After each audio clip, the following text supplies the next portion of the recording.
everyone, and welcome to the Atomic Cinema Experiment. I am Peter, and joining me, as always, is Tara. Greetings, citizens. That's very appropriate for this movie we're about to talk about. It's a science fiction movie podcast. We get together every week. We talk about a movie that we watched, and this week we are looking at a film, a Amazon Prime original of all things, called The Vast of Night, which just hit in the last week. Well, at least the time of recording. It'll be another week probably before you get to see this. But this is it's fresh off out of the oven. It's fresh off the conveyor belt. I don't know whatever metaphor I'm going with here, and it's just brand spanking new.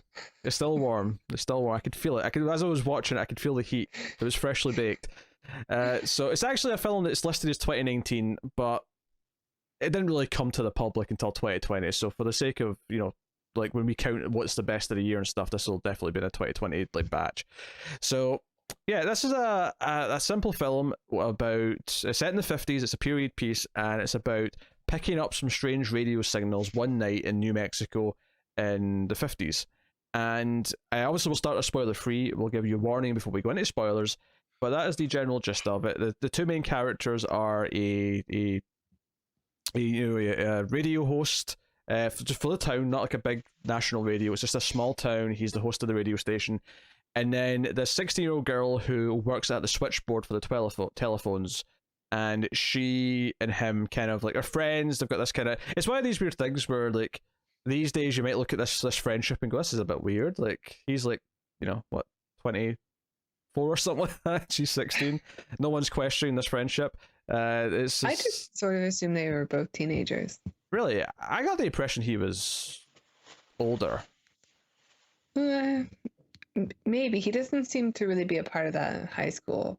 Yeah, I got the impression that he was a bit older, and he came and helped out with his school because it feels like he's the only guy in town who knows how to use radio equipment or recording equipment, which I guess makes some sense because not only is he that's his speciality because he's in radio and he runs a little radio station practically by himself.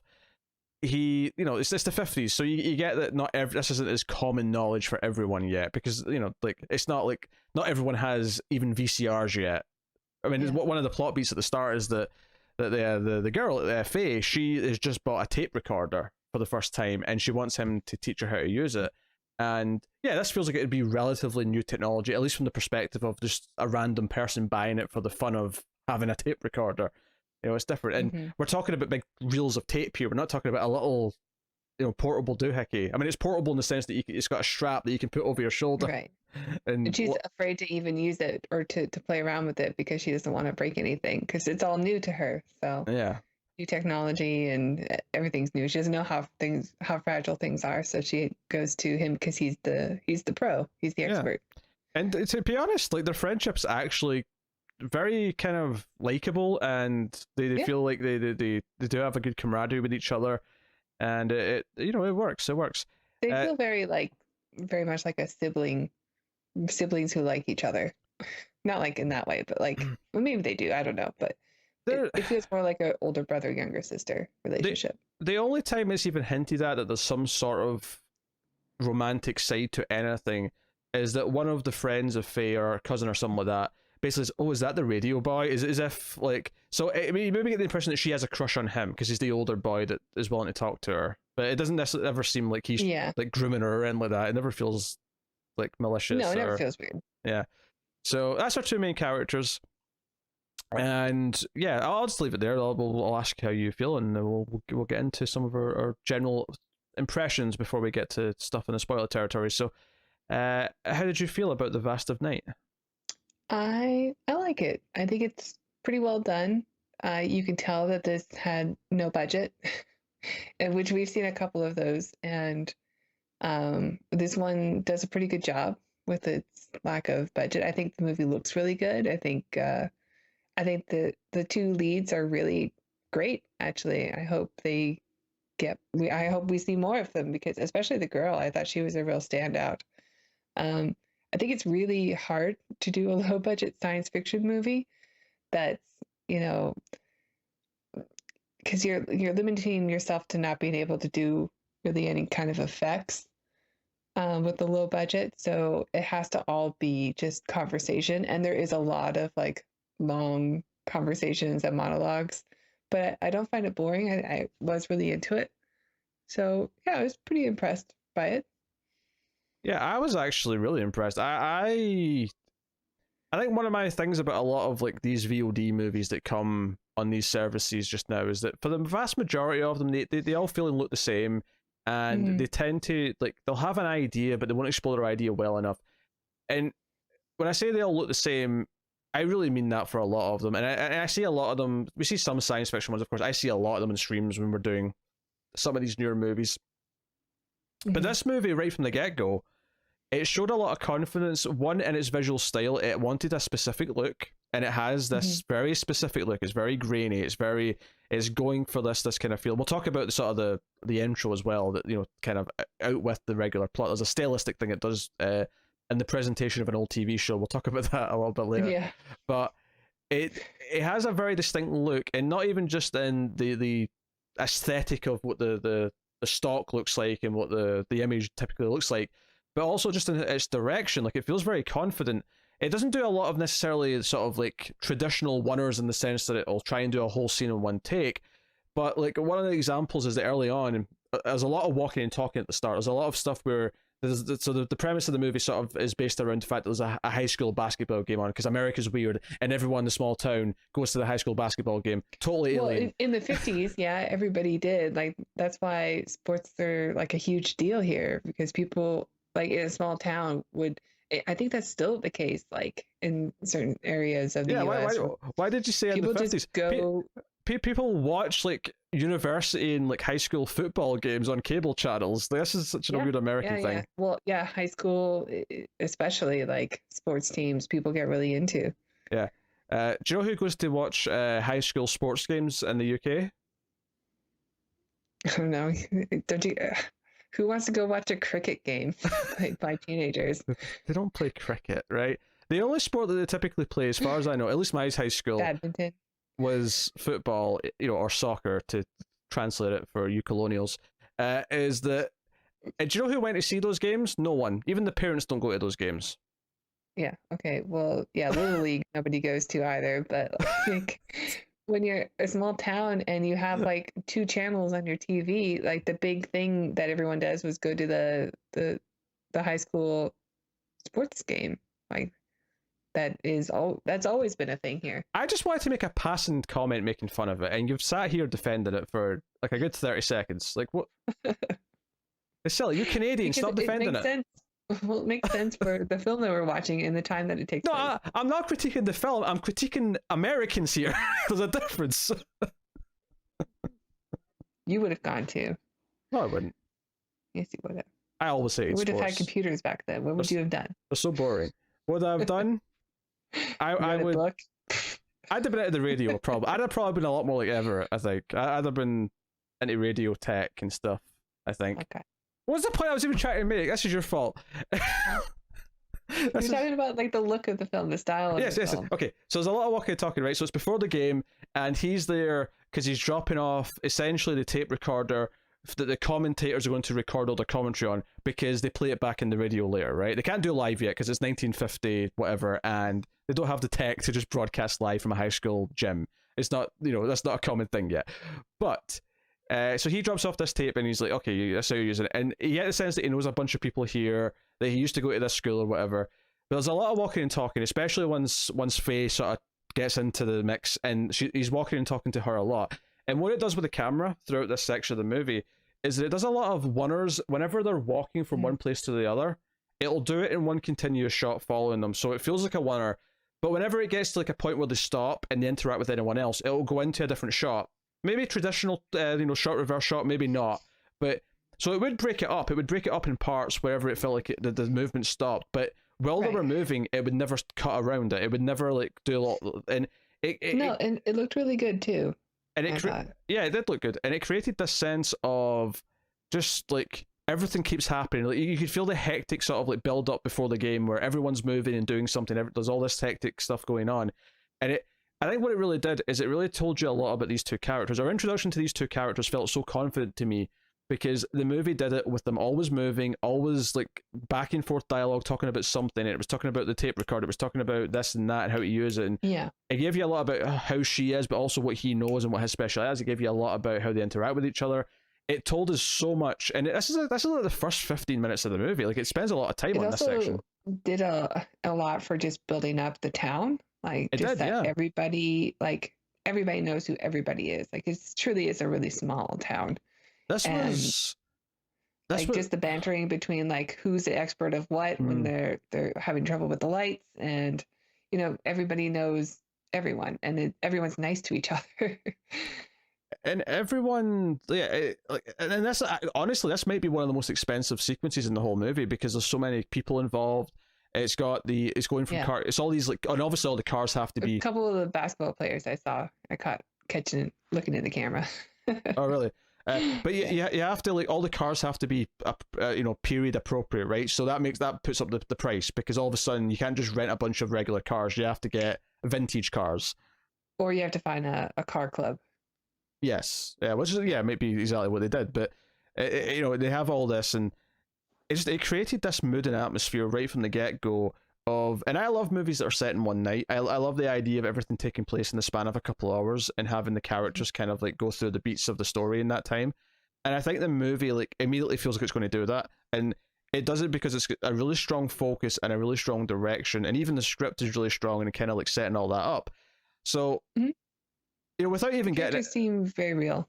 Yeah, without even getting into what it goes into or where the plot goes or what actually it's about once it gets going, the movie already kind of won me over because it felt so refined in its technique, and it felt like, unlike so many VOD movies where it'll just do typical, shot, reverse shot, wide shot, shot, reverse shot, wide shot, bland characters. This was so fast talking between them that there was lines that I missed. I actually went back at one point. There's a moment, and I think we're not in spoiler territory yet, this is just a sly little moment, but he convinces like one of the band members from the high school to give him his trombone for something, and he's sort of walking and talking to Faye as he's doing stuff, and he goes into a locker and he locks the trombone in a locker, and she just says, "Oh, what are you doing with Remy's trombone? Or why are you locking Remy's trombone in the locker?" And his response is so quick because they're talking so fast that I didn't really catch it. So I actually went back later and put subtitles on just so I could like read what he said. And his response was, "It's punishment for being Remy." That was the line, but it was so quick that I didn't catch it. And that's not a complaint. The point I'm making is that there's so much quick back and forth about the people around him. And that continues throughout the movie. Like, there's a moment where she's on the switchboard and she's like switching between people, and she'll like say, "Oh, hey, Susie, hey, Elena," and you'll actually start to get a sense of who one or two of these people are, even though we never really talk to them, just because the dialogue about talking about them is so good, and you never really have to like have a concrete sense of who they are, but it builds up this feeling again, like you say, of the town, of like this unified group of people. So even before we get to what the real plot goes, I really liked it because it felt so on point with all those elements. Yeah, and the camera work is pretty good in it as well. There's like the cameras, like you said, there's a lot of really long takes, and that does come off as much more confident. Like even in blockbuster films, when there's a lot of editing and short takes in order to build, like, get people hyped up about something like an action scene. This one has the complete opposite, and it does a really successful job, I think, of building suspense because it is very much a thriller. Yeah, and the other element to that is that you have to have good actors. So, I mean, because some of the stuff early on... that's true. If you think about... That's something we always get with these VOD ones. Oh, of course. Because when you think of Everett and Faye, when they're walking home, because they're not staying for the game, like he's going to work and she's going to work at, in the separate places, and they're walking together down the street, and it's not done in one shot, it's done like maybe 3 long shots, but each shot is so long that they have to be able to hold that conversation convincingly the whole time. There's a lot of like, even the shots are very wide. Like you get the whole room in like the scene, and then like it's always moving a little bit, like we're just slowly panning on the scene, on characters. But it's a really pretty film because you get to see like the whole shot of the gym, or like the whole shot of where people are working in the crawl space, or like the whole shot of the street, and you see the characters walking through it. Do you know what it is?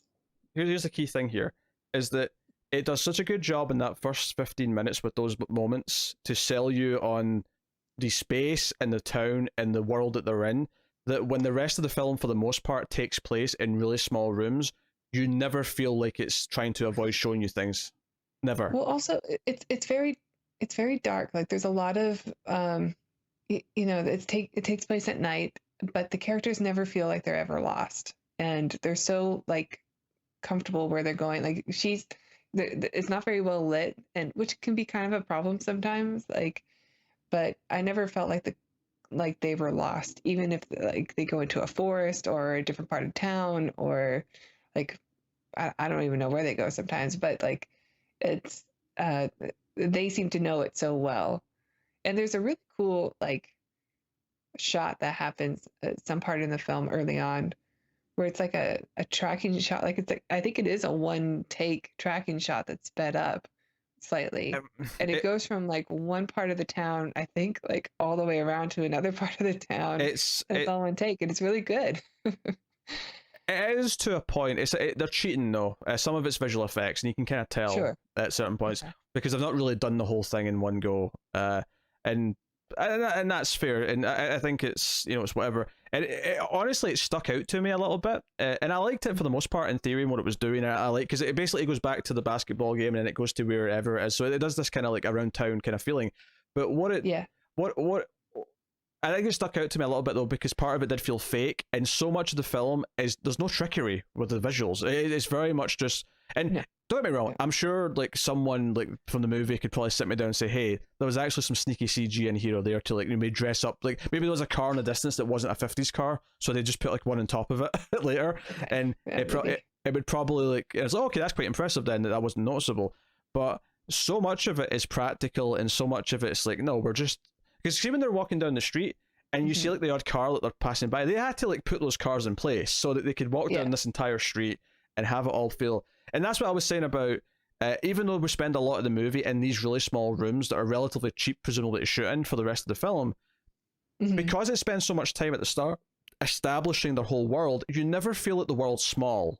You never feel like it's just these two rooms. And sometimes there can be a challenge there of like, okay, even though we only have a couple of people in a room, we're going to make the world feel big. And, see Coherence for a really good example of that, where it just works. You never feel that you're too confined. If anything, the confinement actually adds to the movie. Here, only having like maybe like 3 locations that we have for the rest of the movie compared to like the opening where it's spiraling around all over the place, it's already proven how this movie feels. And you feel like you could do it again at any point. So it never feels... So as much as you say you can feel the budget, it is clearly a low-budget movie. I think this movie uses its budget so well to never feel like it's hindered by it. Does that make sense? Yeah. And, I get what you mean about the confidence in the direction, but there were times like that long tracking shot where I was impressed by it, but at the same time, a lot of the way the camera work was done felt a little bit like, look what we can do, just like the big movies do. Like there was a little bit of that. Like, do you remember what was that HBO show, The Outsider? Yes. And there was one like scene where the camera just kind of pans onto a rock, and it's focused on this rock while stuff's going on, and you're like, okay, I see why they would do that, because maybe they saw something similar in another movie and they thought this was a really artsy thing to do. But it kind of just comes off as, why are we looking at the rock? I'm not saying this movie has that, but there's like a little hint of it. Like the way the camera is always like panning in a little bit slowly, or I don't know. I just felt a little hint of that. But it's okay, there's still... I'm laughing here because that shot you're talking about from The Outsider, I complained about that heavily in the review. Yeah. Well, when I was watching it, like I remember, like I know that you brought it up in the review because I listened to it after I watched it, and that shot stood out to me as well when I was watching. Like, why are we focused on that? I didn't really feel that from this too much. Maybe that tracking shot where there was like a bit of visual effects. A little bit of it. to assist it felt like they were maybe shooting a bit higher than they needed to. But at the same time, I appreciated the idea of like wanting to say, no, we can go from this point to the town to that point of the town to this third point in one continuous There's take. definitely more of a purpose than The Rock, you know. Yeah. I would argue that maybe it wasn't perfect execution, and it probably couldn't have been with their budget. But I can at least respect why they tried to do it. Like I got the feeling they were trying to create with it. And can I be a dick and correct you on something? Yeah. Is that what you always do? Well, no, but I feel bad. So but someone in the comments might do it, and I'd rather just do it. I don't want this to be like Rod Sterling, where I wait until like 20 episodes to tell you you're saying his name wrong. So, yeah, that was a dick move. I feel bad. I don't want to embarrass you. Okay, what is it? Okay, panning's only when you go left to right. When you going in's tracking usually. It can be zooming, but usually it's tracking in. Okay. That's I'll all. remember. That's all. I'll probably forget, but yeah. And up and down is tilting, not panning as well. That's the common mistake that you usually hear. I know you've not done that, I don't think, but that's the one that you normally hear. Is people say you pan up, and you don't pan up. There's no such thing as panning up. Okay. I'm sorry. Okay. I'm sorry. Okay, look. Get off your ivory tower now. Just kidding. It's fine. Look, this is like asking someone with like a physics degree to ignore the gravity problems in like a space movie, right? It's hard to get around it. You're right, Professor. I'm sorry. Teach me. Okay, that came out sounding really dickish. All I really meant was I studied this, so therefore I know the terms. And Okay. I know. I'm just messing. Okay. I'm here to be the commoner. I don't want it to feel like that. Okay, right. Okay, I have a degree also, just not in film. That's fair. You're allowed to tell them that, yes. Okay. Yes. You may even have a better degree than I do. Well, I'm not using it, so no. Well, I just mean in terms of like the classification of it. Like, is that a master's degree? No, I don't have a master's. Okay, we're equals then, but that's not. Yeah. But it could have been. It could have been a master's degree for all I knew. I didn't know. So. That's my PhD. Oh, do you have a doctorate? Dr. Tara in the house. Dr. Tara. I like it. Maybe I'll just say that's my first name. Dr. T. Oh, Dr. T. There you go. It's like Mr. T, but not. It's my wrestling name. All right. Also my rapper name. Oh, so your rapper name, wrestling name, and I don't know what else would fit into that. But okay. Anyway, yes. I'm sorry that I used the wrong terminology, but I think my point still stands. Yeah. And I have a lot of respect for people who make movies, because I know they're making movies is hard, and they honestly did a really good job. It also reminds me of what's that other that horror movie that was very similar to this, about the two friends, and one of them like thinks people are being replaced by aliens. Oh, they look like people. Yes. I love that movie. I love that movie. I was getting vibes of that too. Oh, I can see that. Actually, it's funny we talk about like these VOD movies and why I'm like so high on this and talking about how solid it is in terms of being confident. Is me and Tim just did a movie, and this will probably go out before this Screams review goes out, to be honest. But we did a movie called 1BR, and the ideas in it were really good, and the actual core story of what it was doing was really good, but the execution was just kind of a little bit lacking the entire time, and it was kind of like suffering of like what a VOD, straight to VOD movie feels like these days. Like they had that kind of similar feeling to it. And I felt bad making fun of it or like critiquing it, because it's like, oh, the idea here is actually really solid. So I feel like bad because what I'm really critiquing is the skill, essentially, and it feels more personal. I feel like I'm really being a dick because I'm saying you just weren't quite good enough at doing this, because the story was solid. And I think we sort of felt that way a little bit about The Endless, where it's just like, give these guys a few more movies and they'll probably be great. Oh, sure, yeah. I would say I like this more than The Endless for sure. Yeah.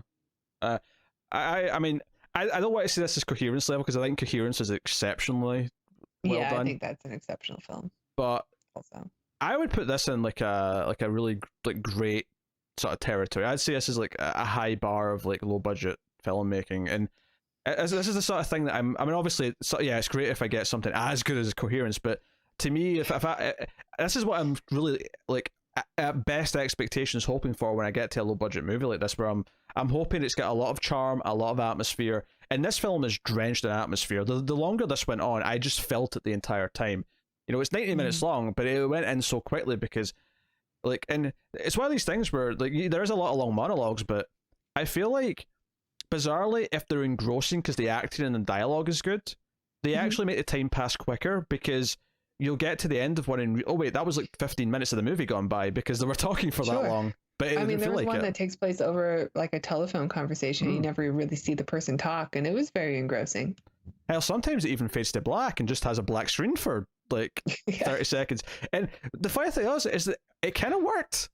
It didn't feel like a weird choice. It felt like, oh, that actually is kind of working because it's kind of like, it's almost like we can't see the person talking, so eventually the movie just said, so we're just going to give you the visual of this, which is just a black screen, because we could just sit and look at the person. Because it's something it does later as well when they're talking to someone else. They're talking to an old woman, and the camera will just stay on her as she monologues for so long. There's only like one time in the entire like scene where it cuts to a reaction shot. The rest of the time it's just on her, and that feels really confident to me because it's like, it's so easy to fall into the, okay, here's what the typical thing you do, but the directors here said, no, I want to just stay in her, and I want to let her just act her ass off for the next like 5 minutes and just deliver this monologue. And sure, and sometimes it works better than others because depending on the actor, depending on the script, but yeah, I agree. I think the two leads are really great. Yes. I think the old lady was okay. He's not. I thought the guy on the phone was good though. I thought Billy. Yeah, I thought he was good too. Yeah.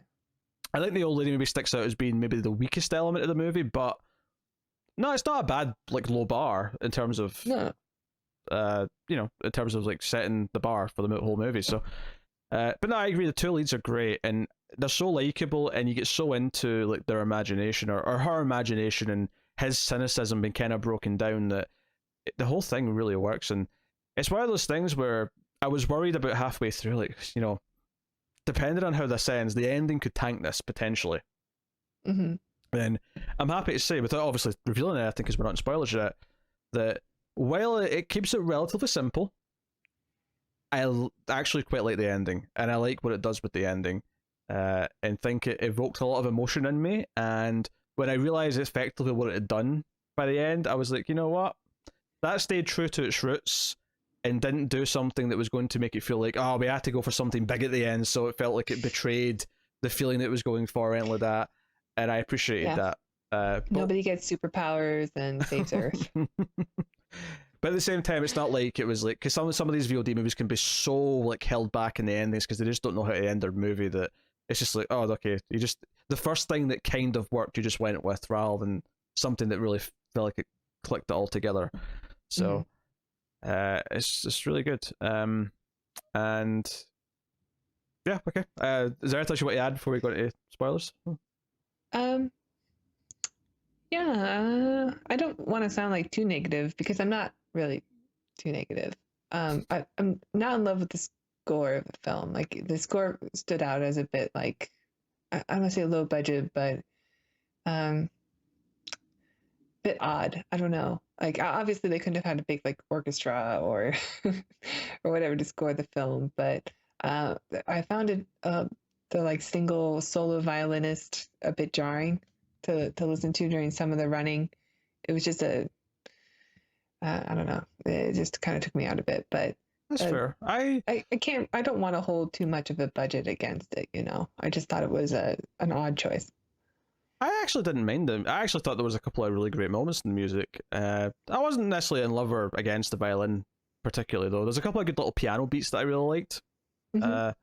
And by beats, I mean the scenes they're used in the moments, not just the beats themselves. Like, I don't mean a couple of piano. Well, there's one like drum beat that is played during like the real suspenseful build-up scenes. That's pretty good and noticeable, and I like that. But I don't know, the solo violinist during all the like running scenes, I just was not. I was just not into it. But I don't want to use too much of the budget against the film. I think it's really interesting that you keep saying that, though.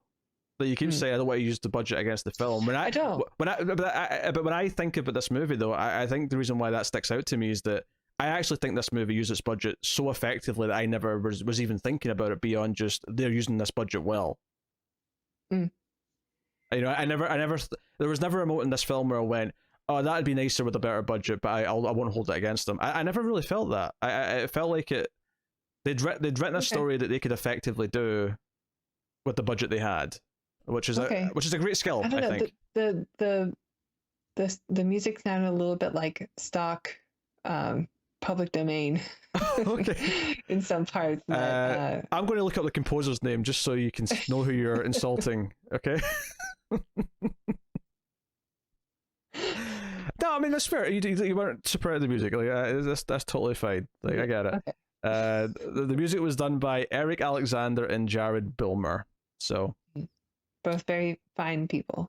You did a great job.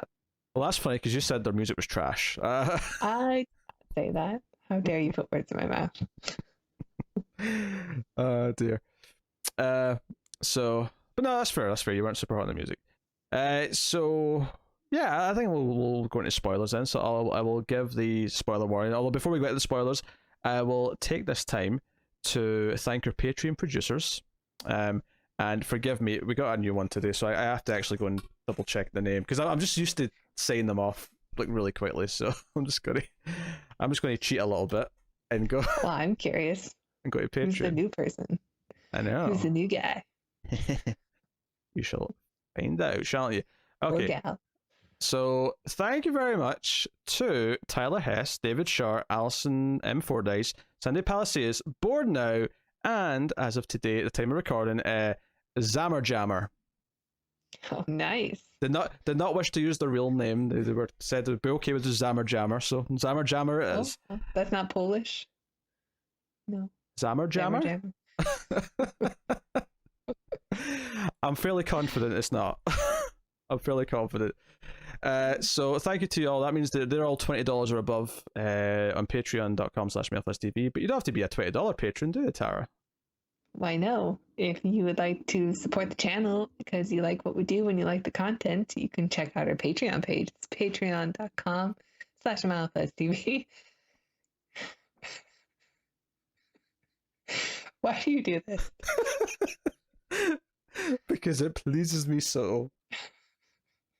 You're a monster. You're doing well.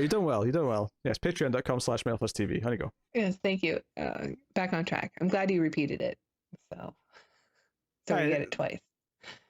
That was the third time it was said. We can go for a fourth. Patreon.com/MailFuzzTV. Love it. It gets more tempting every time. Every time it's said. So the more the merrier. Patreon.com/MailFuzzTV. You can donate as low as $1 per month, and that dollar donation will get you access to our back catalog of bonus films. So if you're wondering where the Transfer Saga is, that we always bring up because it's the greatest, that's where you'll find it. The $1 donation. There's also other gems in there like Time Cop. I don't know, maybe Judge Dredd, and some other ones, and the rest. And so yeah, check it out. $1 if you feel like donating up to $5. You'll even get these episodes a day early.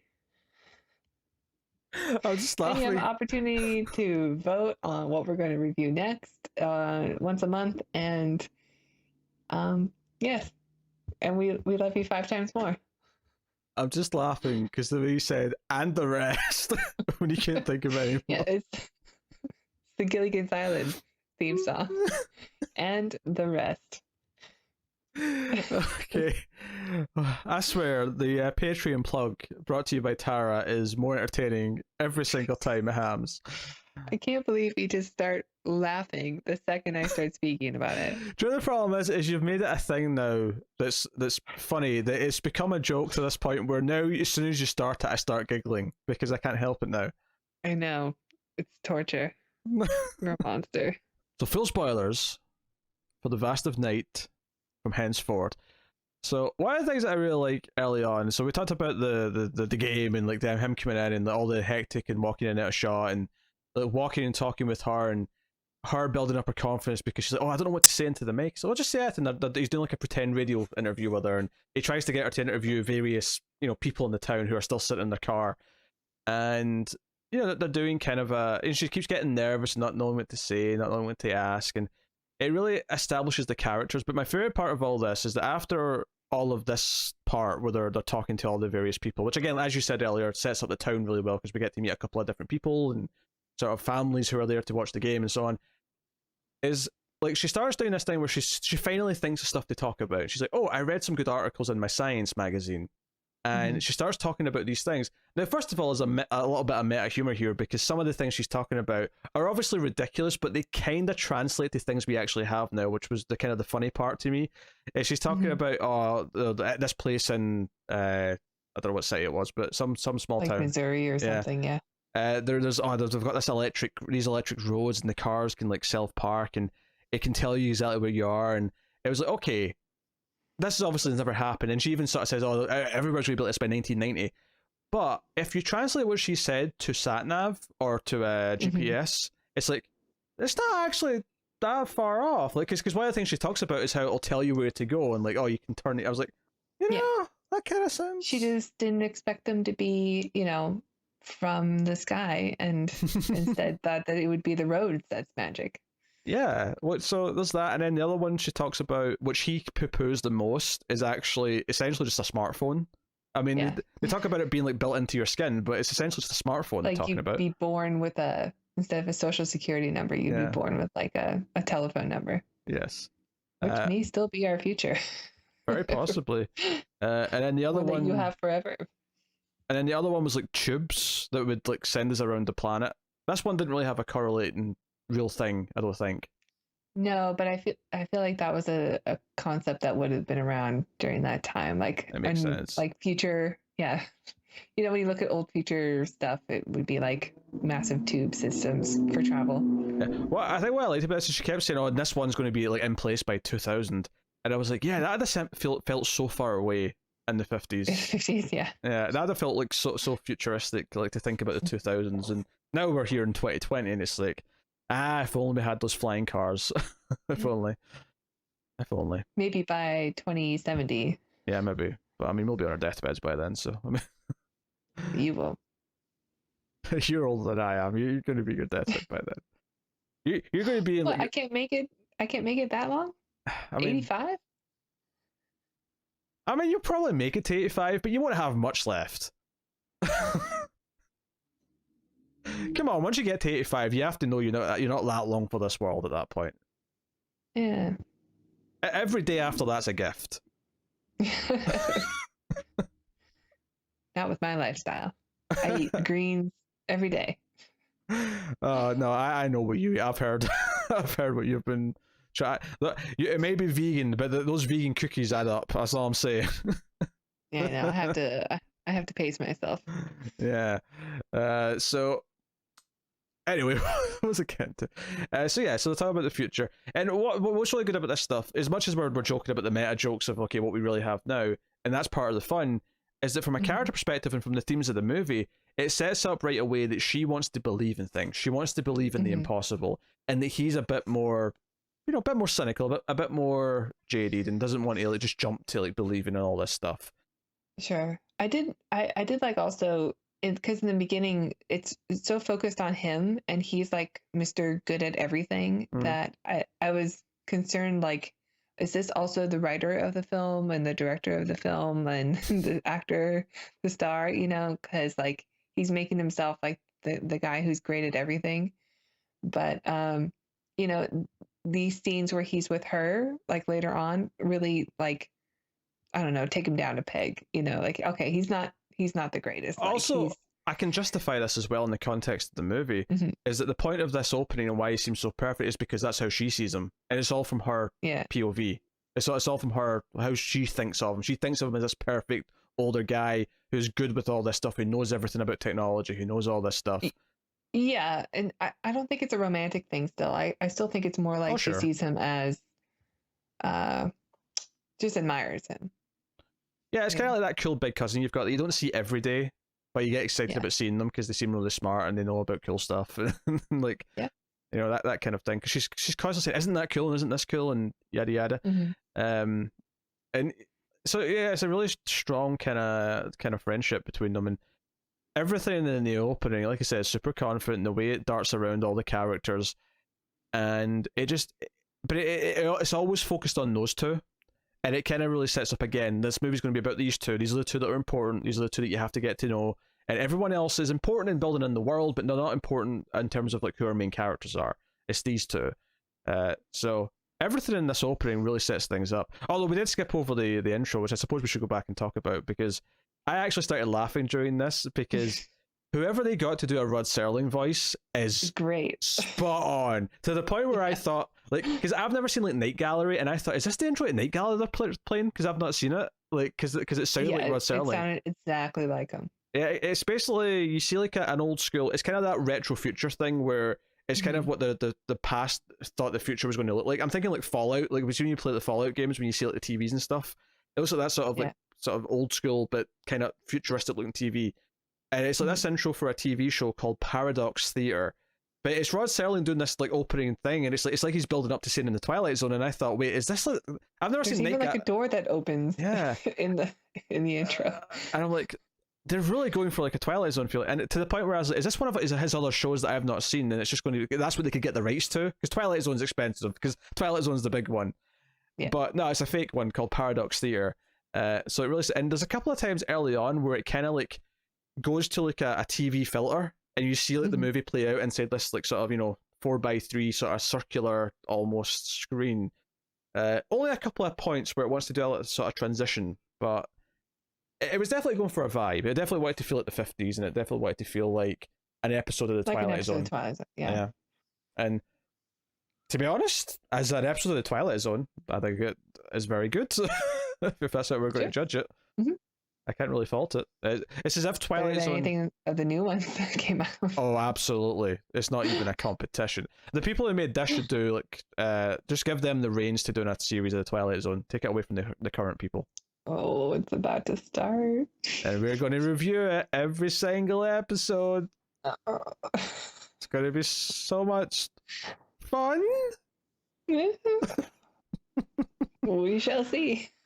But yeah, we have to mention that because that's like super, like it's a super specific thing they put in there intentionally.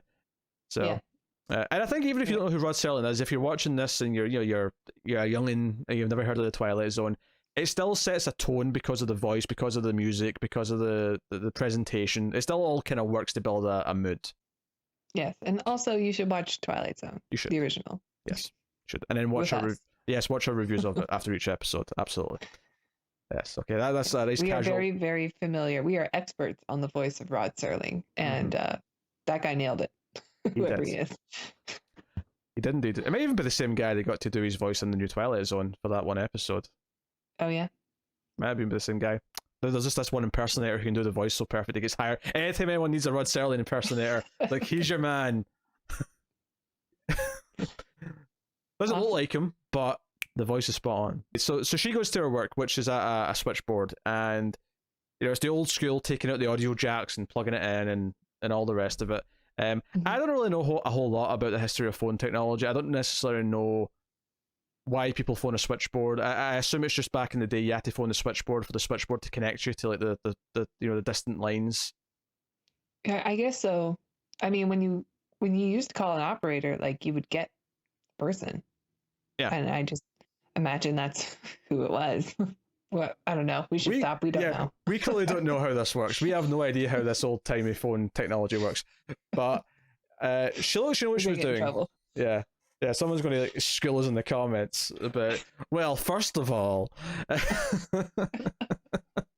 so she's doing this, and she's listening to the radio show. She's listening to Everett on the radio because Everett disappears from the movie essentially at this point for a while, and we hear him on the radio. But a couple of minutes into the news part of the program, there's this like weird noise, this like do do do do do do do do do do sort of noise that comes in the radio, and she's like, this is weird, and she's sort of like, and then she eventually hears it over one of the the phone lines as well, and this is really strange. So she starts calling like other people or people who call her. She's like, "Hey, did you hear a thing?" And like she starts investigating, and she hears a couple of people, and she's asking for advice from the other girl who works there who just left, and she's like, "Just call Everett." It's like, "Nah, don't worry about it. Look, don't be embarrassed. She doesn't care if you call him. Just call Everett."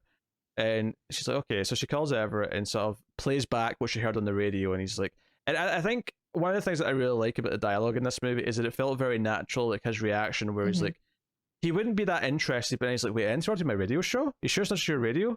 Play it back." Yeah. Like, and I'll play back the recording of the radio show and see if it's on the output, and it was like, so clearly everyone heard this. Anyone who was listening to the radio show, which won't be a lot of people, because as they've pointed out, most of the town is at the game. Yeah, all 5 of you listening. Yeah, so yeah, he even says that. But you're right. 5 people. Yeah, so it really sets up the town atmosphere in that sense. But this builds the mystery, because obviously what we're dealing with here is that there's some sort of mystery signal interfering with the radio and the phone lines, and we go from here. And I think one of the things I love about this is that, okay, there's a lot in this dispatch office, but once it then changes, like we do actually switch locations, and I love that we then go to this other location, the radio station in the town, and then that feels like it's the new base of the movie, and then it sort of moves elsewhere where they go somewhere else. And like I like how it juggles between the locations over the course of the time. But they look into it, and he's very curious, to the point where he's so curious that he's like, "Hey, I'm going to put it out over the air. I'm going to say, hey, if anyone's got information or heard this noise or recognizes it, call in and we'll give you a piece of Elvis's carpet," as he puts it. Which I actually want to bring up. I actually think this is thematically a little thing. I think it's intentional. Later on, when they bring it back up again, and she's like, "Oh, you promised, whoever had information a piece of the Elvis's carpet." He's like, "Oh, it's not really Elvis. We had Elvis's carpet a while ago, but it ran out, so we just give people a bit of carpet." As Tara's dog makes a ruckus. Sorry. And she's like, "That's not fair. You promised the carpet, like Elvis's carpet. He's going to think he has Elvis's carpet." And he kind of makes this point where he's like, "Well, yeah, but he thinks it is, so no harm done. He feels he gets the right thing." And I thought that was a really interesting sort of thematic thing to kind of put into the movie, is this idea of, like, especially at that point in the movie where she believes there's something in the sky, that there's something going on, and that she wants to believe that it's real. So the idea that, could where we're going with the ending of this movie be the idea that we're not really going to know for sure, and it might be fake, but if you believed it and you had this adventure this one night and you really believed it while it was happening, like, was it a waste of time? Was it a waste? What was it worth it because you believed it at the time? It's as real as you believed it to be in the moment, and is that okay? And I thought that was a really interesting sort of thematic idea to put in there, and it made me think that the movie could potentially pull off a really kind of ambiguous ending that might still be satisfying, because it's sort of planting the seeds for kind of that theme of, yeah, but we got something out of it. We got this adventure out of it. It doesn't. We're in spoilers, so I can say that, but I mean, I like that thing when it came up. I thought it was a nice little touch. Yeah. Also, maybe he was trying to say that Elvis was actually an alien. What's a reference to Men in Black? Is that what you're saying? No, yeah. No, I agree. No, it's very, very, very smart, very smartly written. Elvis, good scene. What's the line in Men in Black? Elvis isn't dead. He just went home. Yeah. Oh dear. So we have this moment here when because she's like, okay, it's going to take probably like 10 minutes before anyone calls in. We'll have to wait. So wait there and whatever. And she starts smoking here, which is actually a key point, because he sort of like implies she should earlier on, because she'll be a better radio person. And she says she doesn't smoke, but that's again, this kind of feels again like she's trying to emulate him, like she's sort of looking up to him. Did she say? I thought she said more like she doesn't smoke at school or something, but she still does smoke outside. You might be right. I didn't hear that, but maybe I misheard it. But this is when the camera sort of like leaves the room, because it's just because the door goes immediately outside. It's not like it's inside a building where there's like lots of hallways and stuff. It's like the door just opens up to the outside, and the camera, this is the big swooping shot where. And I really like this. I like that he goes back to the high school first, and we see the basketball game being played. before it comes back out and then swoops over to the radio station. I like that it kind of sets up these hubs of where things are going on. Mm-hmm. And this is where we get, eventually, someone calls in. Billy calls in, and Everett says, look, I'm not supposed to put you on live. I'm supposed to pre-record it so that in case you say something. So you have to promise not to swear. You have to promise not to say anything inappropriate, yada, yada, yada. And he starts interviewing him, and this is kind of our first big info dump. And I think one of the key things in low-budget movies like this is, like, and it's very possible to do this, but it's very difficult, and it's kind of the make or break it for your whole movie. Is like, can you make someone just telling a story that we're not going to get to see, can you make that engrossing? And if you can make it engrossing, then you've basically won the battle. Because at that point, we're into it, and we're so into the story, and maybe the atmosphere up until this point is why we're so into it. Maybe that's so important to actually setting this up so we care about it. But why don't you, I've been explaining a lot of the plot, why don't you tell us what Billy essentially gives us? Well, Billy, all we know about him really is that he worked for the military, and somewhere in New Mexico, he was hired along with, because Billy says that he's black, and a bunch of other black military or Mexican or notably, he doesn't reveal that till minorities. Later. Yeah, he doesn't reveal that until later on. He reveals it later, but he says that they were essentially ordered to build bunkers around an area in the desert, and he brings up later on that he is black, and he thinks that the reason that everybody who was working was a minority was because people tend not to believe them if they have crazy stories.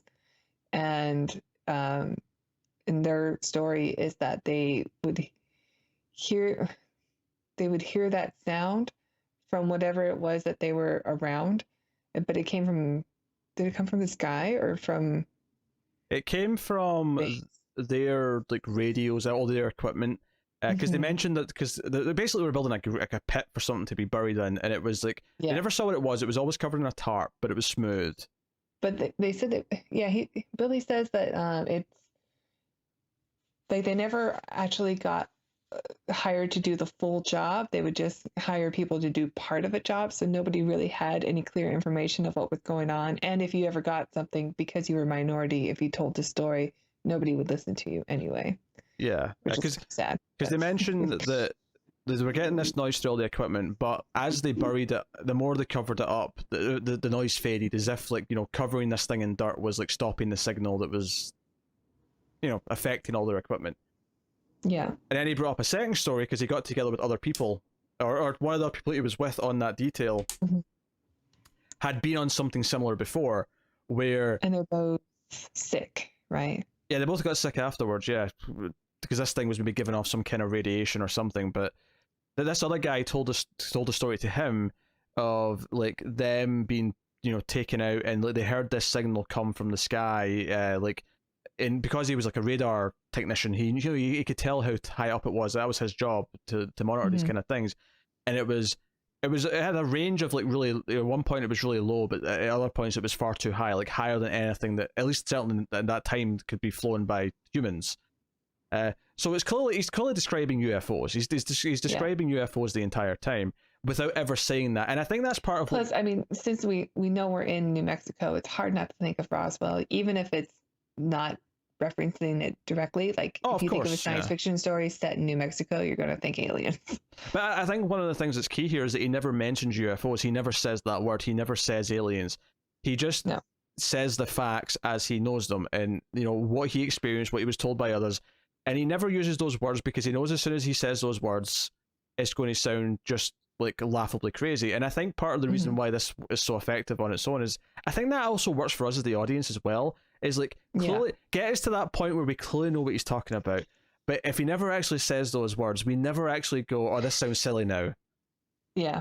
Because it's true. He's just saying the facts as he knows them. It gives us the impression that he also knows that sounds ridiculous, so he's not going to say it. He's just going to say, no, this is what it was, this is what I know, this is the tangible thing, this is what I heard, this is what I saw, this is what was there. But you can put the puzzle pieces together if you want. You could say it. I'm not going to say it. Yeah, and the closest he ever gets is he says the people in the sky, and that's all he ever says. He doesn't say aliens. He doesn't say anything else. Right. That's the closest to phrase he ever uses.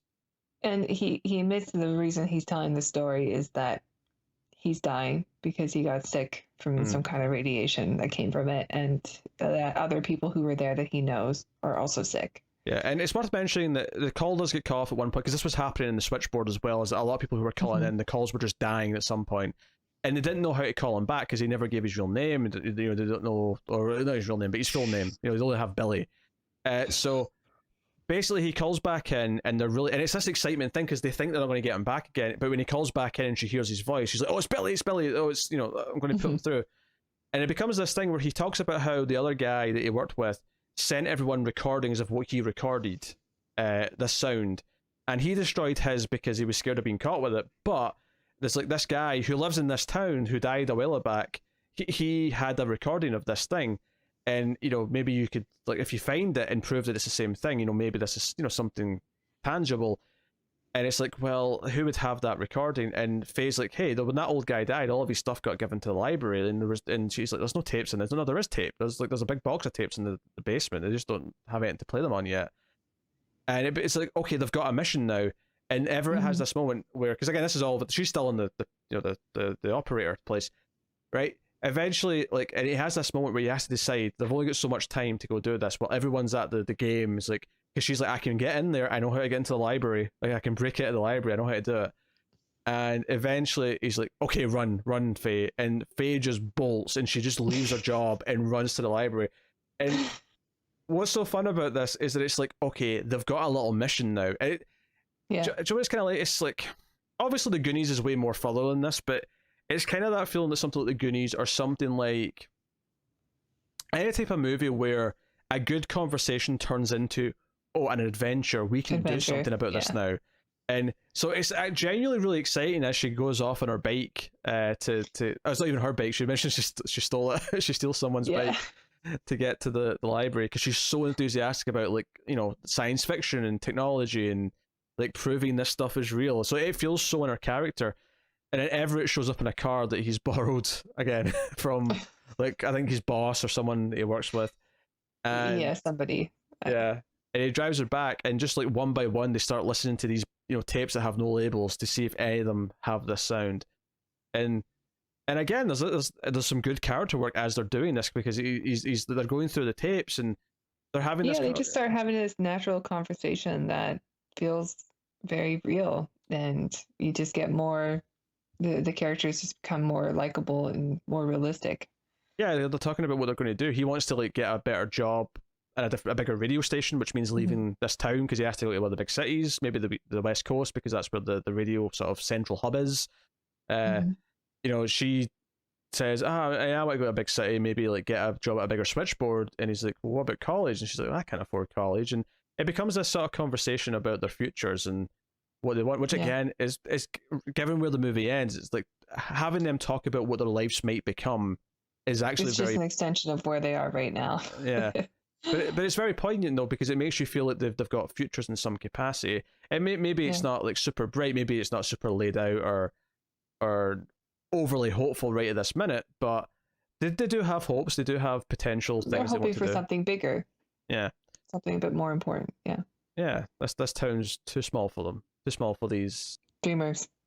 Yes. That's the word to use. Exactly. So keep that in mind. When we get to the ending, like, keep that in mind. It sets up this idea of, like, them talking about their futures and, like, how they both feel like they're, like, this town's not enough for them. I think that's really important.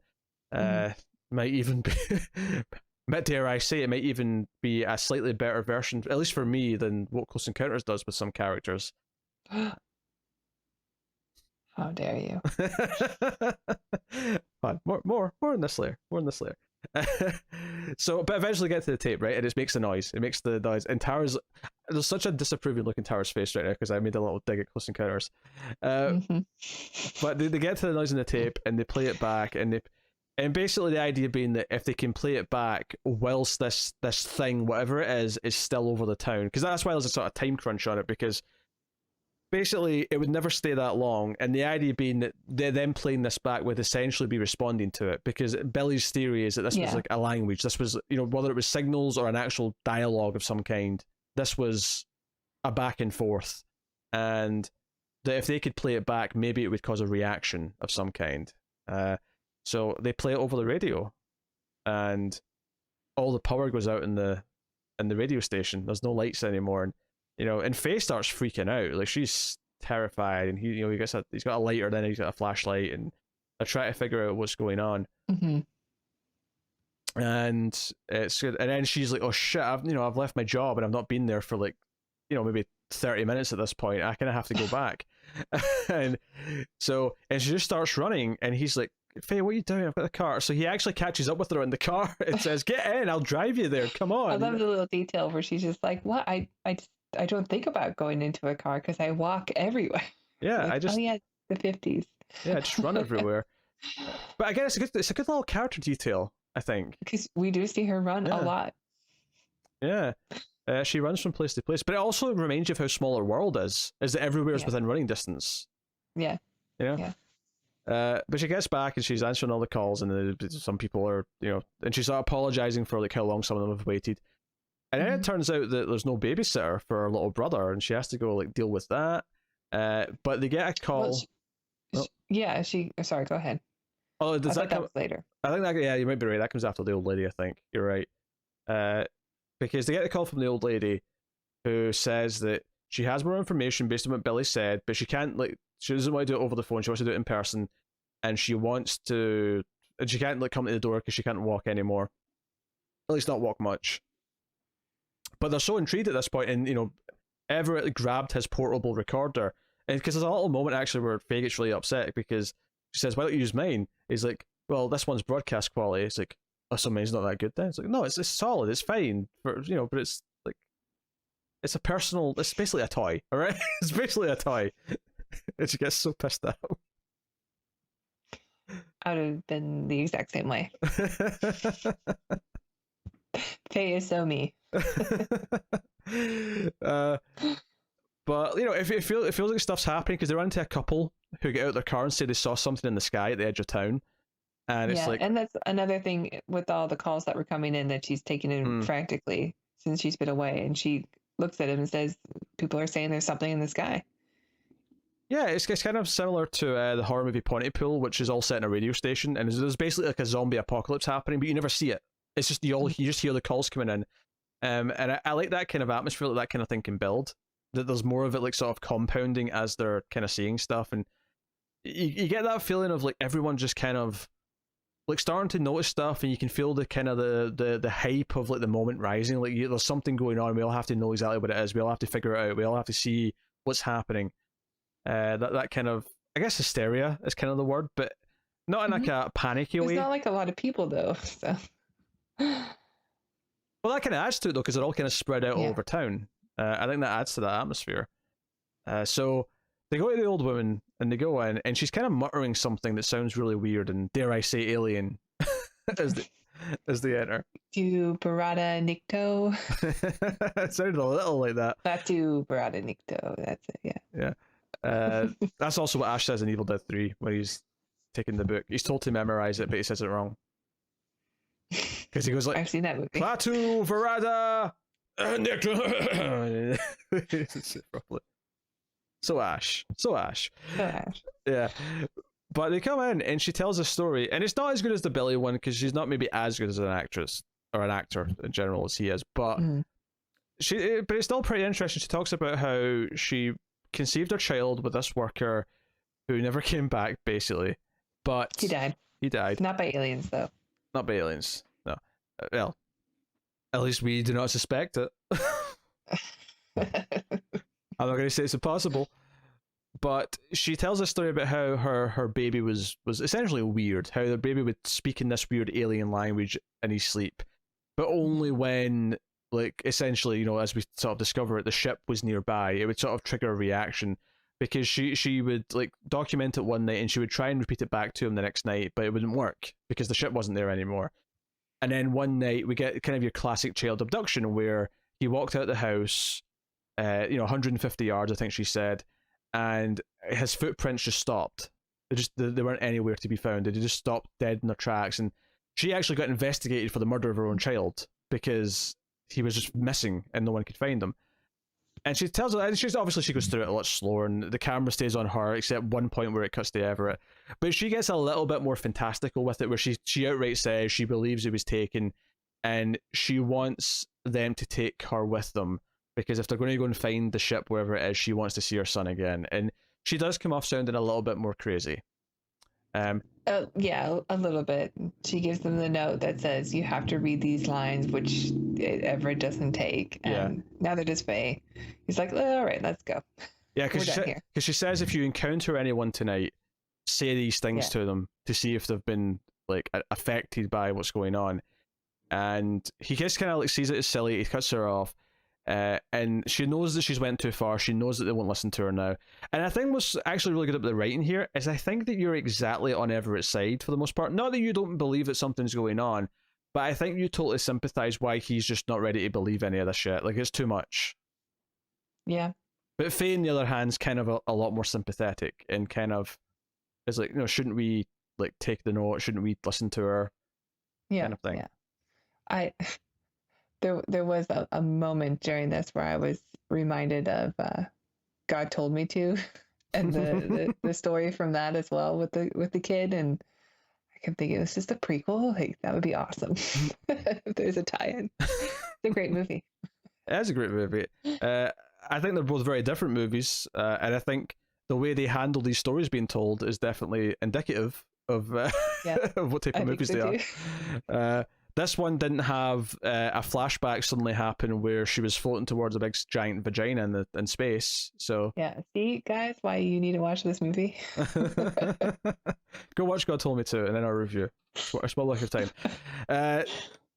So they go off and they end up back in town, and they run into the couple again. But no, I think they go to the sisters first, or Faye's place to get her little brother, and they run off with him. Basically because there's no babysitter. And do you know what, actually I thought it was funny because at one point they're with like I think her cousin or something like that, because she's there to get the camera, which is so funny because we were debating how like portable cameras, like because there was an episode of Twilight Zone with like essentially a Polaroid camera, and we were questioning like how realistic this was to have that at the time period. And then this, it wasn't a Polaroid necessarily, but it was very similar sized, and it was it was a little bit more compact. Yeah, and it was clearly like film that you'd have to go and get developed. It wasn't a Polaroid because you could see her putting in the roll of film. But fair enough, right? Okay, I'll accept. I'll take the L. I'll take the L on it. But there's a moment here that made me laugh because Everett's standing at the door, and this is the cousin who's like, oh wait, it's the radio boy that you like. She's kind of like making that eye at her. But when she goes downstairs and he's standing there at the doorway, she's like, oh my god, Everett, you can't just come in here. I'm in my nightgown. And all I could think was, that nightgown covers more of your skin than anything else you wear. Yeah. Like, I love Everett's response though. It's just like, I'm not looking at you, and I don't care what you look like in your nightgown. Like, neck to toe, this thing is easily far more conservative than anything any other women in this film are wearing, because it's just head to toe. She's a young lady. She doesn't know. I mean, maybe if it's a light material, it's a bit more see-through or something. So maybe that's why you're touchy about it. I don't know, but it was like, are you kidding me? You're basically. I think it's more like it's inappropriate to see me in like what I sleep in. I mean, I guess I don't know. I was like, you're covered neck to toe. Like, this is literally the least sexual thing he can see you wearing. Yeah. So this is where they run into the couple again. And like, oh, we saw something at the edge of town. We can take you there. So they get in the car with a couple. They don't take two cars. They get into the car with them. So Faye's got her little brother, and Everett's in the back seat with his recorder. And she's like, hey, what did she say that we shouldn't say to them again?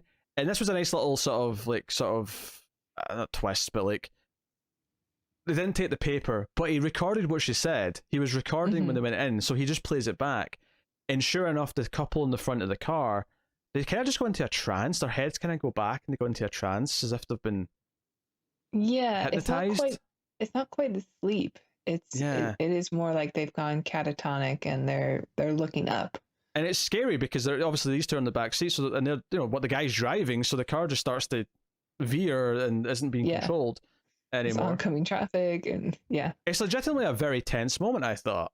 no, I agree. Yeah. Because I think because it's so kind of dialed back and its kind of groundedness for the most part, I would say the movie is. I think just something as simple of these two reacting to it, even if it's not something super over the top, actually feels quite like a big deal. It's like, oh, it's proof that something's going on. This is proof that there's stuff happening. And then the actual fact that they're in a car and it's dangerous just ramps it all up. And they go back to normal pretty quickly once the car is like sort of parked. I mean, parked may be a bit of a friendly term here. More just ditched, I suppose. The vehicle has stopped. Yes, the vehicle has come to a stop. They're back to normal, but they run into the forest where they're expecting to find something, and this is where I think the movie could have fallen apart here. I think in a lot of ways. In fact, there's a really serene moment in the car before they get here, actually, where like I think Faye's looking out the window, and they're just kind of like taking in the moment during the car ride, because the movie's not in real time, but it kind of emulates it to a point where you can feel you can feel the passage of time for the most part. This sequence at the end when they're in the forest and they do actually see a ship, and do you know what I think is so good about this is that this could have looked stupid. This could have looked really cheap and nasty and stupid, or even if it didn't look cheap, it could have looked really hokey. And I think I appreciate that they kind of kept the traditional flying saucer design, but the way they put just some lights on it to light parts of it up made it feel like it was actually a machine or an actual ship, and not just like a weird, smooth, ridiculous thing. Yeah, this isn't the Day the Earth Stood Still design. No. It has a little bit of the Close Encounters ship in it. A little bit, I think. But more refined, because Close Encounters was such, I mean, not literal fireworks, but it was such a light show. Whereas well, that was their method of communication.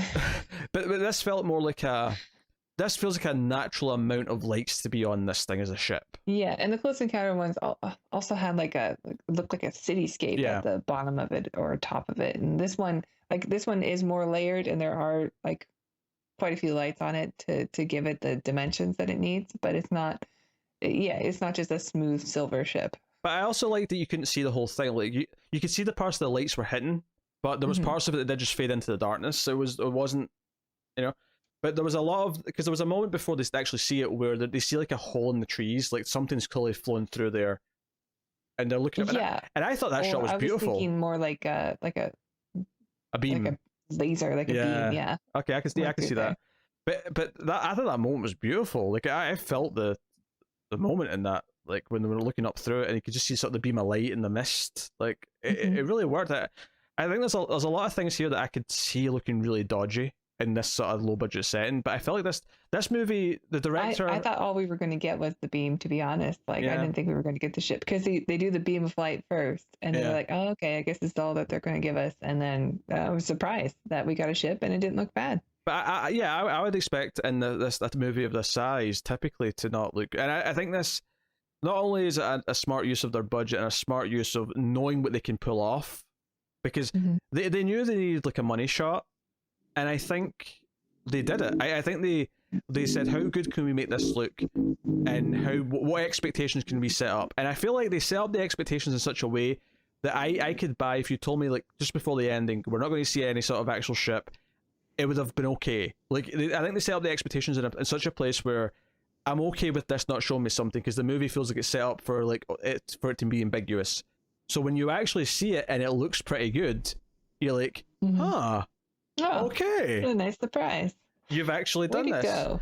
But I guess what I'm trying to compliment this so much is because it plays with your expectations and then pulls it off, which is the total opposite, I feel like, of so many movies that'll not know how to set your expectations properly, and then the ending will either be just not good enough based on the expectations, or the movie was so like mediocre up to that point that it needs like a blowaway ending to even remotely save what it's had up until that point. Whereas I felt like this set me up for, it's okay if we see nothing, the movie's still going to be satisfying, but then it gave me the cool ending anyway, and I was like, props to you filmmakers for managing my expectations and then hitting it out of the park. So that's what I'd say. And I thought I still thought it was going to be ambiguous. I thought the ambiguity was going to be, did they get taken or not, right? because I thought it was going to end. I don't think it's that ambiguous by the end. No, that's what I'm saying. That's what I'm getting to. I'm saying I thought it was going to be ambiguous because I thought as soon as because the shot you see the little ship get into the big ship and they look up and they're sort of hugging all three of them, and then it sort of fades to black, right? I thought, okay, the credits are going to start rolling and it's going to be ambiguous as to like what happened next. It's just going to end there because they've seen the ship. That's their ending. But then it did some more stuff and it made it pretty clear that no, they've been taking.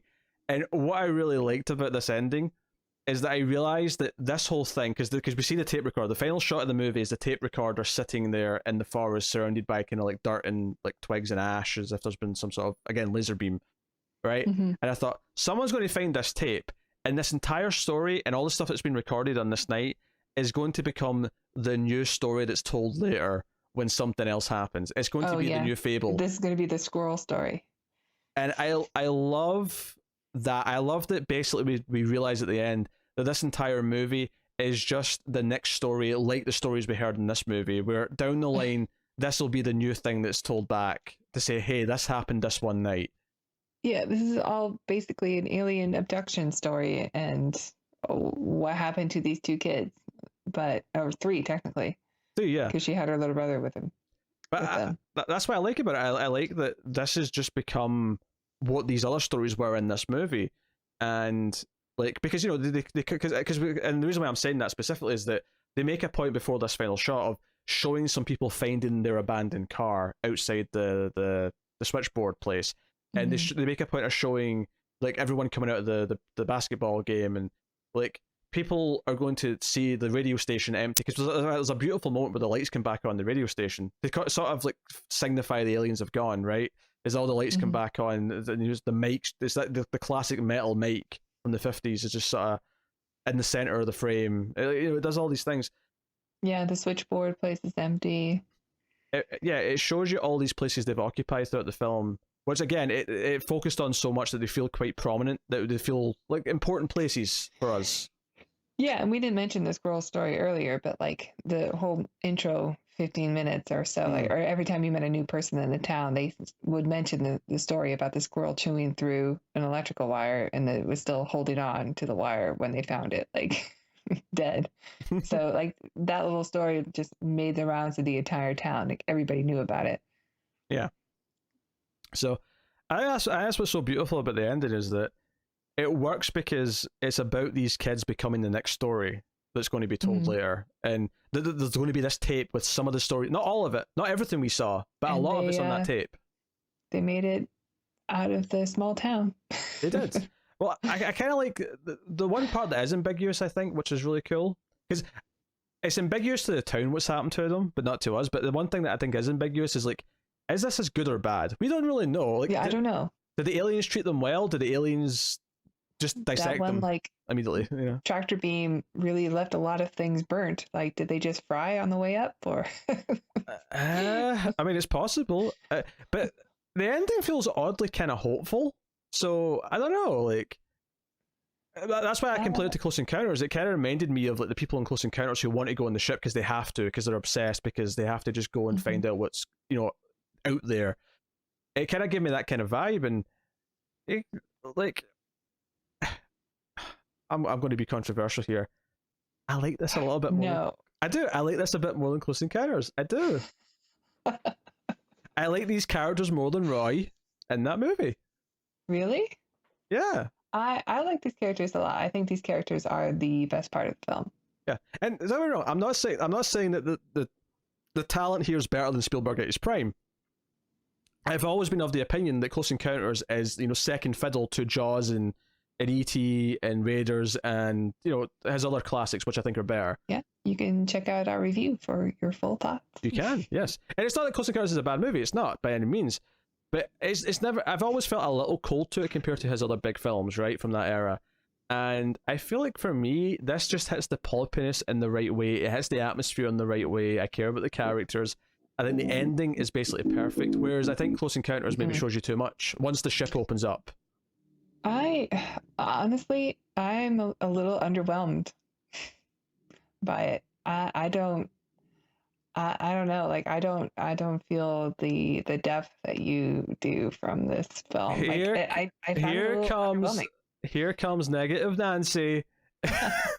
I could be bad cop every now and then. I still think it's a really fine movie. I think it's good. I don't think it reaches great. I think there's potential here for the next couple films that these filmmakers make to be good, because there's something there. They do take chances, and I like their, I don't know, I like their style. I just I think the best part of the film are the two lead characters. They're so well written and well acted. Let me just jump in here with it's directed by Andrew Patterson, who co-wrote the script with Craig W. Sanger. It's probably worth mentioning who actually made the movie, since we're talking about potentially. It is a really well written film, especially from the dialogue point of view. And I think the overall story, like, I wasn't as invested as I wanted to be, and I think because of that, maybe I was a bit overwhelmed or underwhelmed by the ending.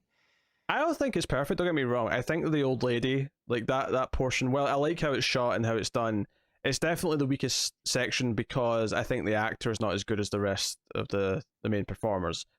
But the atmosphere carries a lot for me, and the atmosphere never betrayed itself. And that sounds like a weird thing to say, but there's so many movies where I feel like there's so many movies that I feel start off really with a great atmosphere that I really get into, but then by the time the plot starts unfolding, it kind of goes away from it and it stops having that feeling again.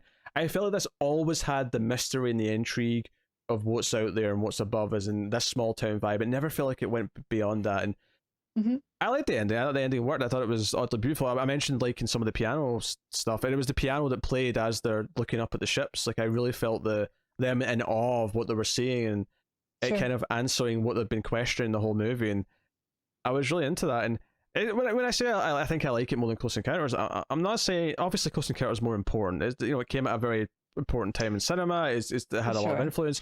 I'm not saying that, but I'm saying I think it's unfair to compare the two. They're very different. I mean, maybe story wise, like, yeah, they both are about close encounters with aliens, but it's also it's not really fair to compare the two, because one was a Spielberg like epic with a huge budget, and this one's just like a, well, yeah, but that's the point of my barely a budget. That's my point of the compliment, though, is that I think this is a better movie overall, despite all those factors. Okay. And that's the beauty of cinema, though, is that you don't need the big budget to do that and tell a good story. Like, no, you don't. I think it's possible. And one of the things that we didn't really talk about too much is something that I've brought up in a couple of specific things before, but the beauty of old technology in these types of movies, because these days everything's digital. There's something about the analog, like radio waves and like airwaves of TV. There's something about noises and the static that are so intriguing when they play it that way. I love that stuff. We talk about this all the time, and like I miss the tactile feel of old science fiction films and just of old technology. Like I like when you have to press a button and it makes a click sound, like my fancy keyboard that does it. It's called a mechanical, which is like that. It's called a mechanical keyboard. And should I tell everyone that you only bought it because it was the one that was pink? Is that okay? I mean, I'm sure people could have guessed that I had a pink keyboard. It just happened to be the one that was mechanical. It wasn't that you went out your way to get a mechanical keyboard. You're just obsessed with it now because you stumbled into it. Oh, I love it. Yeah. But I love it. Like, we talked about it before I even purchased a keyboard that made funny sounds. Like, it's, even like the set design in Alien, where you go into a room and it's just a room that's with a single computer and just rows and rows of lights of dots. Oh, no, I get it. I don't know what they mean. I don't care. With old technology, like if you think about radio frequencies and waves, and the idea that there's literally like waves in between the ones we're using, there's gaps, there's like hidden spaces where things can be hidden, and the movie doesn't really use that specifically, but there's something about just listening to the static and hearing like things hidden in it that's really cool. And you can't really do that with, like, anytime I've seen like a horror movie try to like do something spooky on the internet, it's always laughable. It's always really bad. It comes off as really hokey. Yeah, and the nice thing about this film taking place in the 50s is that there is no internet. So instead of them searching for what is other instances of UFOs or those signals, and all of a sudden they have all the information they need from the first site they click on. This was a compelling story that somebody was telling. Yeah, it would ruin the movie. This is all about people passing on stories and people who have experienced things passing it on, and that makes it all work. And I know you like Contact a lot, and Contact has some of these vibes. Oh yeah, obviously it's a different type of movie, but well, no, as you were talking about it, I'm like, yeah, that's Contact. Yeah.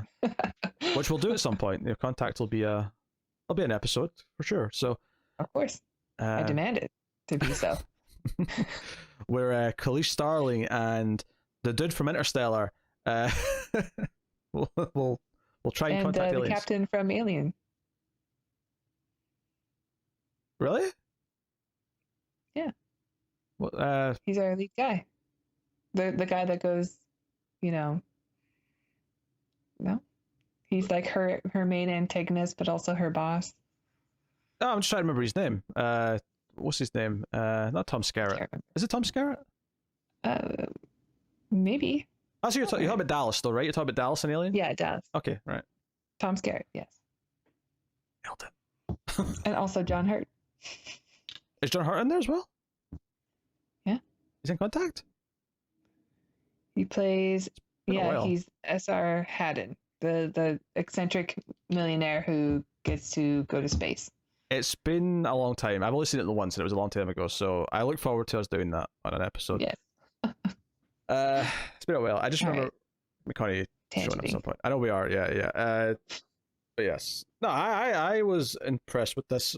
This was one where, from a minute into it, well, that's not entirely true, hon. Skipping the intro part, right? Skipping the weird TV part, because that could have went either way, right? That could have been like, okay, it's cute that you're doing this, but a minute into the actual start of the movie, where we're with the characters at the basketball game, are prepping for it and walking around and talking, I was immediately drawn into how they were introducing me to the characters, which is something that so many movies fail at today. Is they don't know how to introduce their characters in interesting ways. They make them feel, and this felt, it made the world feel alive. It done all these things. I was drawn into the atmosphere immediately. I was drawn into the characters immediately. And then it held itself back from doing anything too stupid pretty much the whole movie, and it felt like it was true to what it was, and it was confident in its filmmaking, and it was enjoyable to watch and listen to the whole time, and I was never drawn out of it. It was so quick for me at 90 minutes. This is exactly what I'm hoping for when I click on one of these VOD movies. And most of them end up kind of sucking, so I was quite happy with this, at least on a personal level, even if it's not something everyone agrees with. But it felt like it was made just for me, and I'm okay with that. I'm happy that it's here for you. Yes, well, thank you. Well, we're getting to ratings then. Why I did my summary, because I usually do that as I'm giving my rating, but so I can just... Why don't you just give your rating now? So you can go last and drop your A-bomb on mine. Is that what you want to do? How dare you? Fine, okay. I am going to give this... Do you know what's funny? I came out of the movie thinking it was an 8. I was like, I feel really confident. That was a really solid 8. I really liked it. So talking about it, I'm going to bump up to an 8.5. I think, I'm really into it. I really like this movie. This is a Peter movie. It's a Peter movie. And we're not going to have a lot of movies to contend for like top 10 of the year, because so many movies got delayed to next year. So I don't even think we're going to get 10 sci-fi movies. I mean, probably 10 sci-fi movies, but even just 10 movies in general, I feel like this is an early contender for me to be a reasonable spot on that top 10. So okay, well done, guys. 8.5 from me. So Tara is going to just go through that with a wrecking ball. So on you go. I like this movie as well. I really did. I was quite impressed by it, and you're right, it does subvert expectations, because you hear about the budget and you can see it in some places, and you think, all right, this is going to be VOD, let's just get through this. But yeah, I wasn't bored, and I actually quite enjoyed it. I was a little bit underwhelmed maybe, but I really was invested in the characters a lot, and I do think it's a really good movie, and people should check it out. So I'm going to give it a 7, which was my score after I watched the movie, and it did go up or down from our discussion. Why did you have to add that on? That was like a personal dig. Because I just assume that you think that I'm doing it a point lower because I went after you. No, I specified that because it happens sometimes where I'll talk about a movie and my score will change one way or the other. It happens sometimes. I do that too. There's been a couple of big examples with me, Connor, where I came out a stalker being like, I was thinking like a 9, but after talking about it, that may be a 10, baby. That may be, It's a masterpiece. I haven't seen it yet. Yeah. It is technically sci-fi, kind of. I know, that's why I haven't watched it. Slightly. It's on my Criterion app. It is. Yes. My Criterion. I like how you said that. My Criterion app. Yes. You don't say the Criterion app. It's on my Criterion app. All right. There we go. Ratings have been given. Okay. Look forward to the next film from this team of writers and director. Yes, exactly. So before I tell you what's coming next week, we're going to do the Tara pose for the thumbnail. So here we go. Make sure your head's not cut off at the top of the frame. Do I do bad cop, or you be good cop, I be bad cop? Do whatever feels natural. Do the intrigue for the movie. I don't know. Okay. So just make sure your head's not cut off, or your shoulders for that matter, the sides. You don't have to go that low. You just tilt the camera low. There you go. All right. Okay. Perfect. All right. 3, 2, 1. Pose. Oh shit. Okay. The whole point is you have to do it like snap, like you have to just go into it, and you're like, oh no, let me think about it for like 10 seconds. I don't know. I'm not good at this. Great It's radio. new. Actually, if anything, because there's at one point there was a discussion about his voice sounding different. She's like, "Hey, you sound different. You're doing your radio voice." It's like, "That's how you sound on the radio." I'm like, "Should I be doing like a radio voice for the show? Should I be like, hey everyone, and welcome to the Atomic Cinema Experiment. I am exactly Peter, what you sound like." and I'm joined by what? I don't sound like that. All right. I'm supposed to tell you what's coming next time, aren't I? Yes. Which I can totally do. I believe it's possible. Yes. So next time we're actually doing the most recent vote winner from Patreon, and that is Sunshine. So that is the Danny Boyle 2007 movie. So that's what's coming next time. It's been a while for me. Yeah. So there you go. That is what's coming next time. So if you made it to this part of the review, if you got to all the way at the end, put the word squirrel in the comments. If you got to this part of the review on YouTube, type the word squirrel in the comments. So there you go. So of course you can like and subscribe. Liking is really important on YouTube as well. It lets everyone know, it lets YouTube know more specifically that we're worth recommending, so it'll do so. So please do. You can also, of course, get us financially or support us financially on patreon.com/MailFuzzTV, as we mentioned earlier. And you can get us on Twitter at the Ace Podcast. Tara, before we wrap up this, finally, would you like to promote any piece of content that MailFuzz TV produce? I would say check out the live streams that you do like 4 to 7 times a week. That's not. There's a really great community of people there that show up, and if you have the notifications on there, you can see when Peter goes live and get all of your questions answered. Although core detail that's really important. It's not on this same YouTube channel. It's on Mailed Fuzz Live. So if you go to the main channel page, there's a link to that channel. You have a different channel? Yes. Oh. I guess I'm subscribed to it because I get notifications. Okay, well, yeah, you're subscribed to it then. There you go. Didn't even know how you got there. But yeah, so if you want to go and enjoy the live streams, you can do that over there. Sometimes we watch movies together, synced up. Sometimes we'll play silly games. Sometimes we'll do other things. Sometimes I'll play a video game, even. Join the ever-growing and fantastic family of fuzzies. Fuzzies. That's what we're going with. Fuzzies. I don't know. Okay. Sounds right. Thank you very much, guys, for watching or listening. We always appreciate it. Keep watching science fiction and computer at Salsa.